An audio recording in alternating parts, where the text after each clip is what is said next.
Evolução em Dois Mundos, segunda parte, capítulo 11, conduta afetiva, e capítulo 12, diferenciação dos sexos.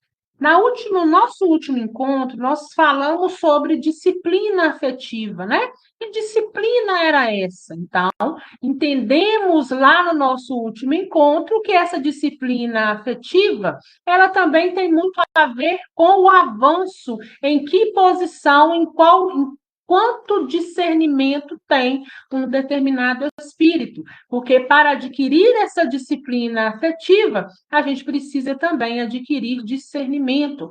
Nós sabemos e vimos no nosso último encontro que nós temos a nossa glândula pineal, glândula essa que ela exerce, né, função tanto no corpo biológico quanto no nosso corpo, na nossa emotividade, nos nossos hormônios, mexe em tudo, e que o espírito também vai levando essas emoções. A gente não pode esquecer que nós temos o corpo físico, mas quem comanda esse corpo físico é a nossa mente, e quem comanda essa nossa mente é o nosso espírito. Então, quando a gente desencarna e está livre da matéria, o espírito continua, a matéria, a veste, se torna uma veste velha, que não nos serve mais. Então, nós a deixamos de lado e seguimos a nossa jornada. Então, nós vimos também que essa questão de disciplina afetiva, quanto mais avançado, mais disciplina se tem. E quanto também mais, vamos dizer assim, atrasado, para que nós possamos entender, também a disciplina lhe falta.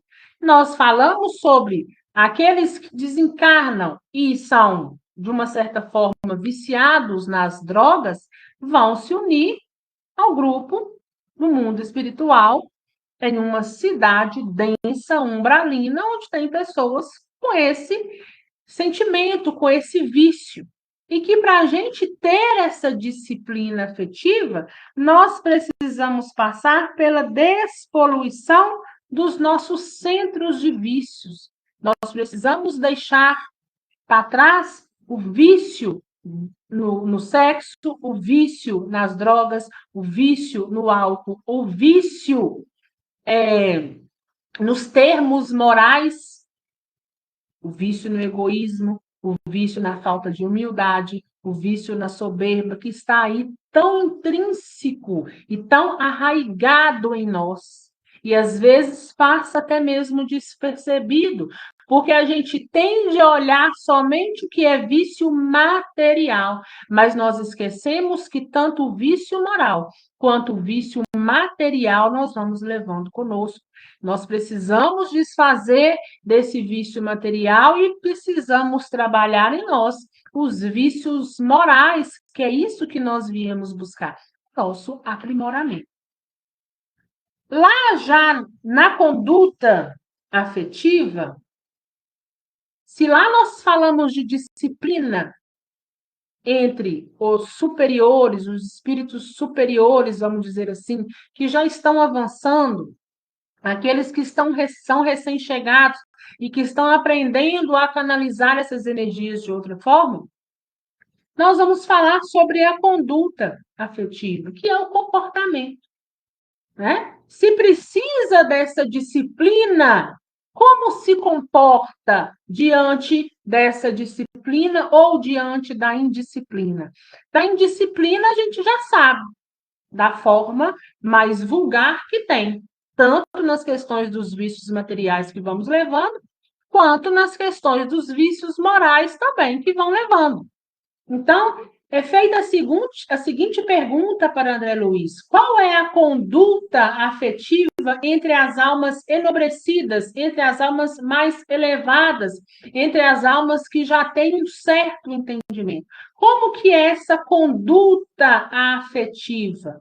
E André Luiz responde o seguinte: quanto mais elevado o grau de aprimoramento da alma, mais reclamará, ou seja, mais exigirá espontaneamente de si próprio a necessária disciplina das energias do mundo afetivo, somente despendendo-as no circo de forças em que se completa com a alma que se encontra consorciada, ou então em serviço nobre através do qual opere a evasão das cargas magnéticas de seus impulsos genésicos, transferindo-as para o trabalho em que se lhe projetam a sensibilidade e as inteligências.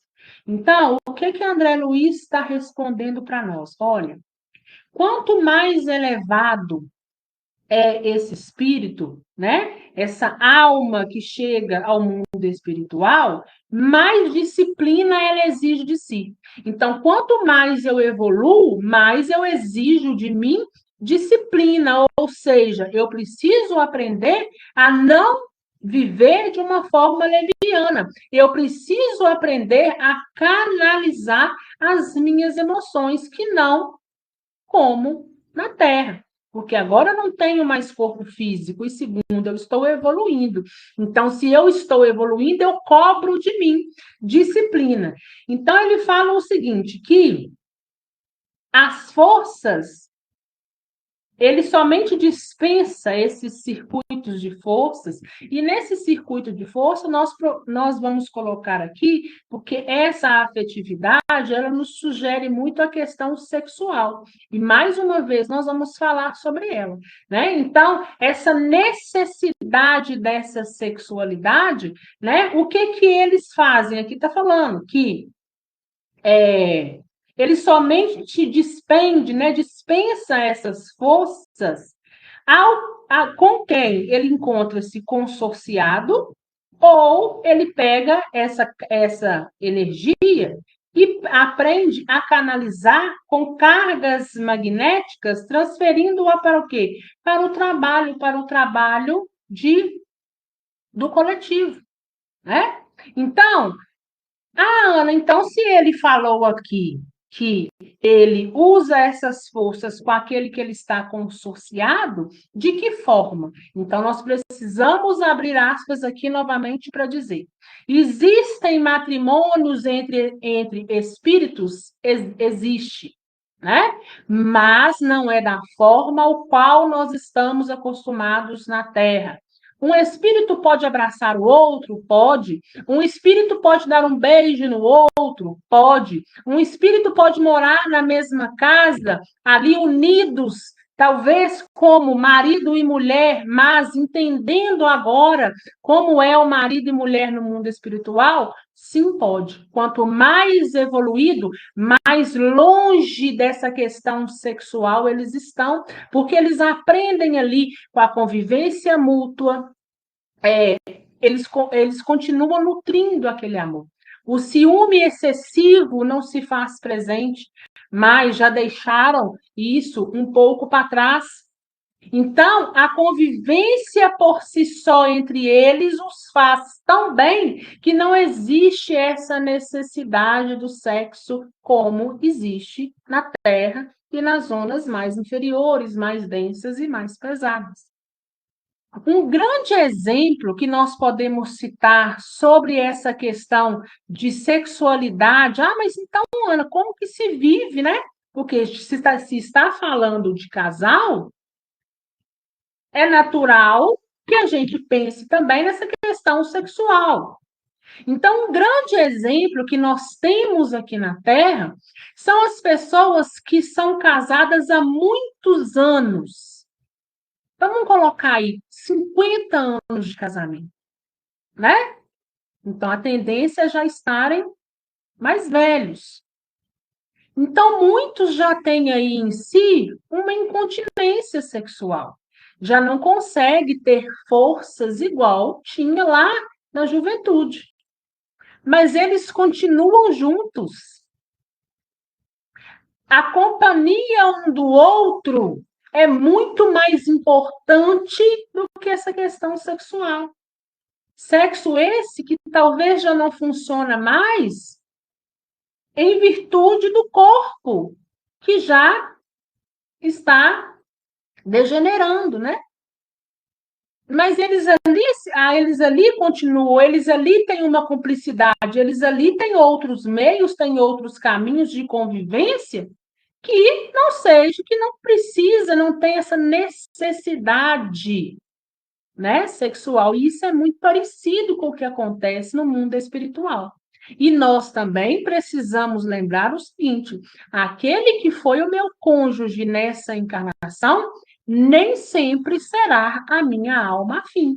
Pode ser que quando eu desencarnar, eu encontre do outro lado aquele que eu verdadeiramente quero, que eu sou afim e que eu vou continuar ali na eternidade.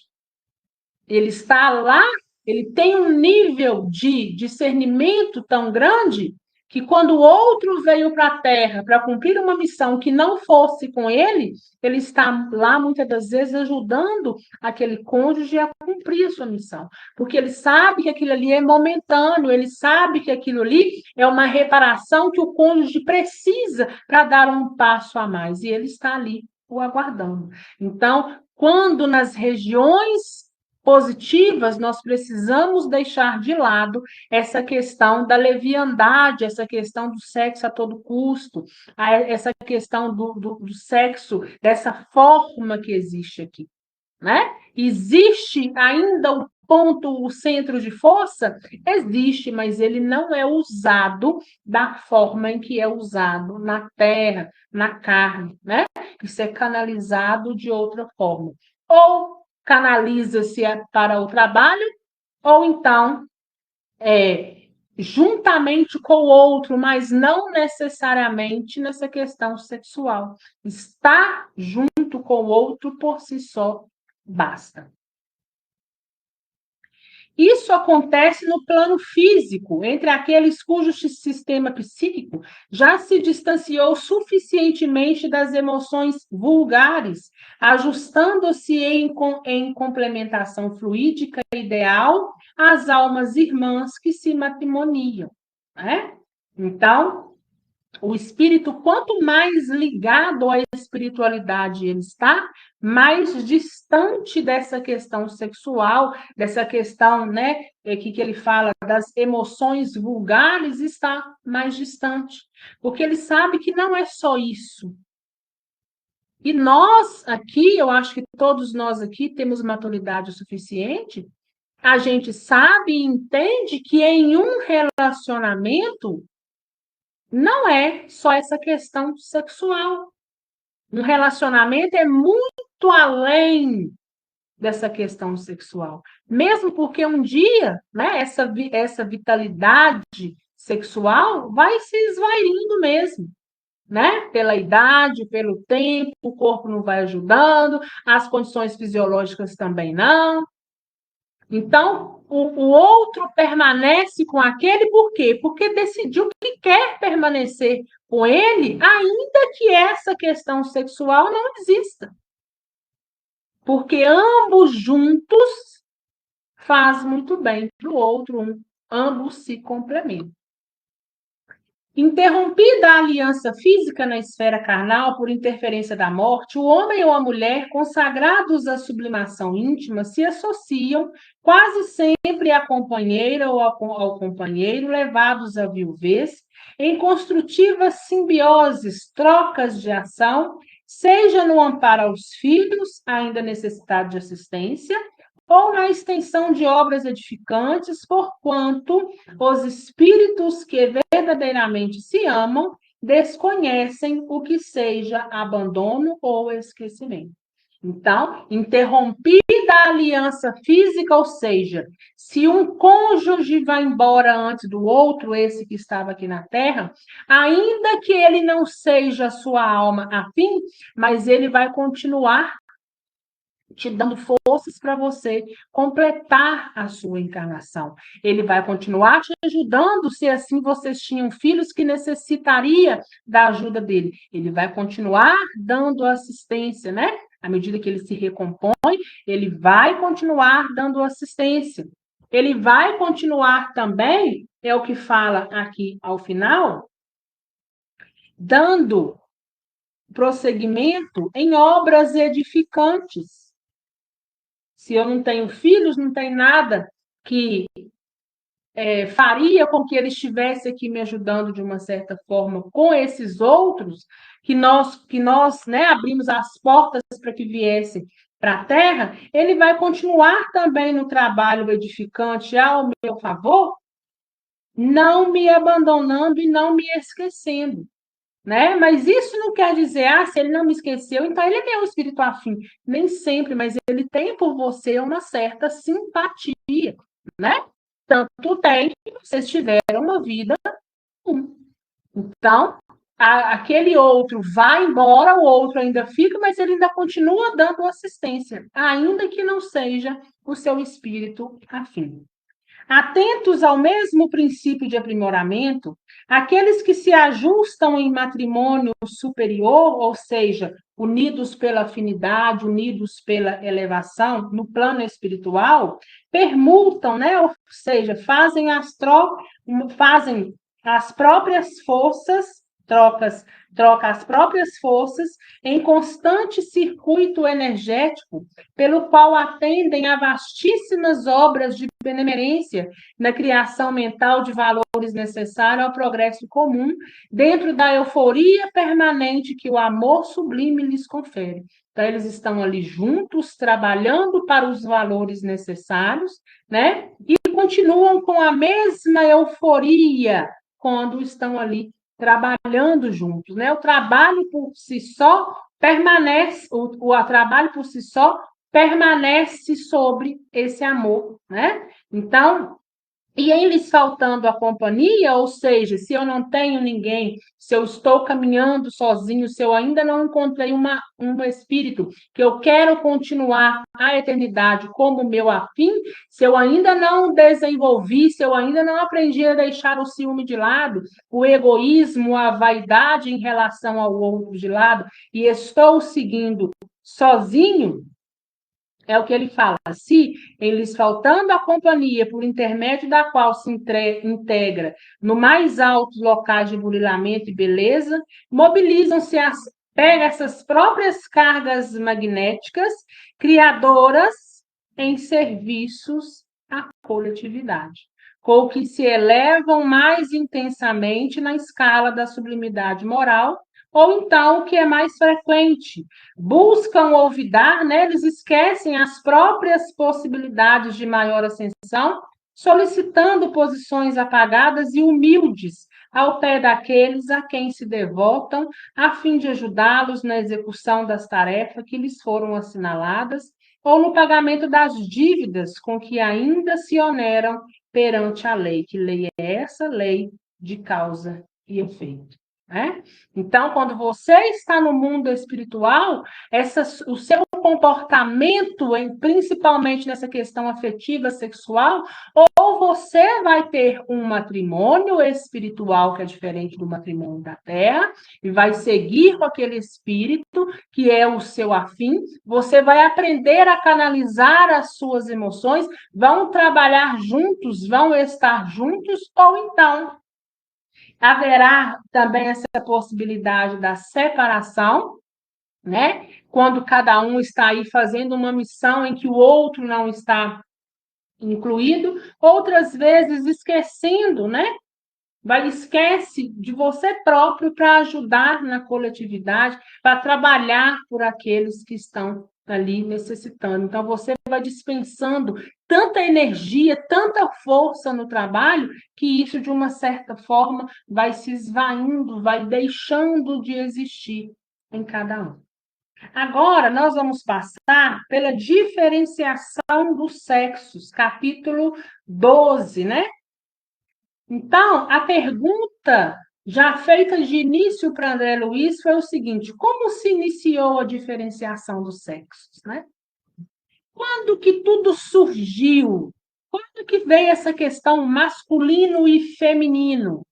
E nós já estudamos nesse livro mesmo, Evolução em Dois Mundos, lá no capítulo 6, todo o desenvolvimento sexual, né? De ter feminino e positivo. Talvez vocês não estejam se lembrando, mas agora que eu vou dizer, Vocês que nos acompanham vão lembrar. Lembram do Leptotrix? Aquela bactéria que estava lá no reino mineral e que alimentava-se de ferro das rochas e que em um determinado período, determinado tempo, surgiu em sua carapaça um ponto positivo e um ponto negativo, né? Ou seja, duas polaridades diferentes. Depois ele veio também nos falando das almas. Então, eu não vou aprofundar nisso, porque lá no capítulo 6, quem quiser, né, faça aí uma pesquisa que vocês vão encontrar na primeira parte do livro, no capítulo 6, a gente falando sobre tudo isso. Então, a gente faz essa passagem para que a gente possa lembrar. Lembrar de quê? De que essa questão do masculino e do feminino, da diferenciação dos sexos, ela aconteceu em milênios lá atrás. E nós precisamos, quando a gente fala em milênio, nós olhamos lá para trás, nós lembramos do que? Da mônada, né? A mônada foi criado, aí um pouco da energia de Deus, criou-se essa mônada no mundo espiritual, mônada espiritual, que colocada, inserida várias vezes na Terra, passada por experiências terrenas, volta para o espiritual, é melhorado, é colocado novamente, né? Então, nós somos criados simples e ignorantes, mônada espiritual, né? Então, nós fomos criados simples na questão de sem complexidade, né? E na questão de ignorante, sem experiências, mas nós precisamos, sobretudo, ganhar complexidade e ampliar a nossa experiência. E por isso nós fomos sendo colocados o tempo todo para desenvolvimento, né? O tempo todo foi nos chamado a desenvolver e nós aprendemos que nós não desenvolvemos só na Terra. E quando a gente também está em espírito, como a caminhada continua, nós também continuamos o nosso desenvolvimento. Quando nós reencarnamos, retornamos para a Terra, nós chegamos aqui um pouco mais melhorados. E prova disso, nós sabemos muito bem, são essas criançadas que estão chegando agora, muito melhores do que nós, né? Nós, naquela época, em relação a esses meninos de hoje, era tudo bobo, né? Hoje estão mais melhorados, porque eles vieram, voltaram e estão de volta. Quando a gente também for e voltar, nós vamos voltar melhorados, de acordo com o lugar ao qual nós vamos, então, passar uma temporada, de acordo com o que aquele lugar vai exigir de nós e de acordo com o desenvolvimento que nós também angariamos para nós em todo, né, o decorrer aí do tempo. Então, como se iniciou a diferenciação dos sete?